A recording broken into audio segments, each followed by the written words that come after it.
Right, so here we go. A rhombus is reflected in a mirror line as shown. There's two rhombuses reflected in that mirror line going down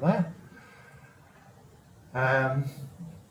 So work out the size of angle Y. So you must show you're working out, which may be on the diagram. Alright, so if that's 56 degrees, because it's a rhombus, this one opposite it is also 56 degrees. Alright, so that's a property of a rhombus. Also, what we've got here is we've got vertically opposite, so that's also 56 degrees, if that helps us. Yeah, it does, yeah. So, let's just get rid of that line that's on there, because it's just confusing me. So, what I can tell you is that this is also going to be Y as well. So they're both the same.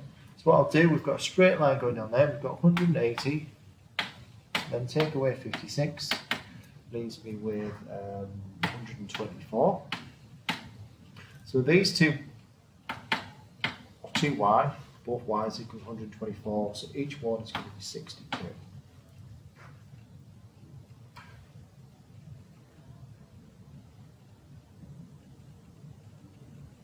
There's a parallelogram. So tick a box to say if each statement is true or false. So AB is parallel to DC. So there's AB, there's DC, so that's true, parallel. Angle A, which is there, is the same as angle C, which is here. So they're both the same, yep, that's also true.